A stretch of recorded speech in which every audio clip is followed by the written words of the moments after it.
All right, so this is my recording talking about lighting. As you can see, it looks like there's no lighting on this object, but the only reason that it looks that way is because I've applied three-point lighting perspective. And so what I've done is I've applied a key light, a fill light, and a backlight to neutralize the shadows, as well as to make sure that the object stands out against the background. And while cubes and flat lines may not be the most dynamic, it is what I'm working with on the default template. And so let me show you what I specifically did. So around where the main camera is, there's directional lights, and I changed the angles of them to be in different places. And so I had the main directional light. This is the default lighting that it came with. And when you get to the cube, you'll see that when it was at its default value, let's copy the transforms so you can see what that looked like.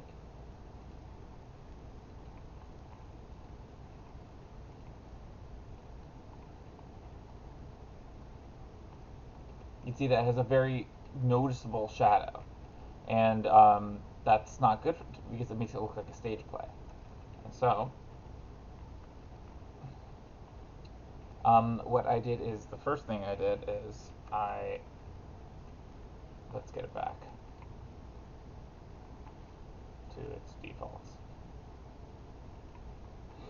is I did a fill light, and the way I did that is just by applying a new directional light, but changing it so that the shadow is somewhat neutralized. So see how it's a very hard shadow. If I'm applying it this way, suddenly the shadow is not as intense.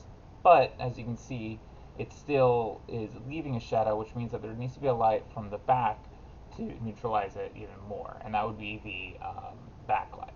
And so for the backlight, the third source of light, you'd come in and you just bring it like that.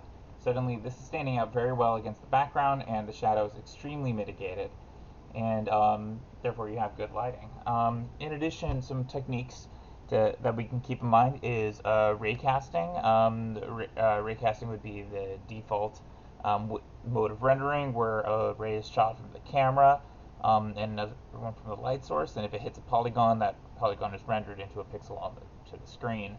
Kind of get a feel for what that might be similar to by turning off the advanced lighting in the Unity asset. And if we can keep that in mind, contrast it against ray tracing, we can save at resource allocation. So ray tracing, on the other hand, would be where a ray is shot from the camera, and it's allowed to bounce off of objects, which would simulate reflections, or if a ray is shot from the lighting source and allowed to bounce off, in which case it's simulating shininess or luster or whatnot. And this allows for more dynamic scenes, but it can also get expensive the more times the ray is allowed to bounce, which leads into radiosity, which is a simple fix using more mathematics, which simulates the physics of how light actually interacts with objects and allows for aura effects, where the light of a certain object can bleed onto the light of other objects. And so if we're keeping all these in mind when we're rendering in 3D, our personal project is in 2D, but if we're developing in 3D, if we're keeping general lighting techniques taken from film into account, and as well as we're keeping these lighting rendering processes of the program in mind, then we can be cognizant about how we are using the resources available to us and making sure that we're not going to lead into frame rate skipping or lagging in the 1/30th second real-time rendering from using too many resources. So that's just something that we're going to have to keep in mind, and that's a technique that taken from film that we're going to have to keep in mind with three-point lighting perspective. All right, thank you.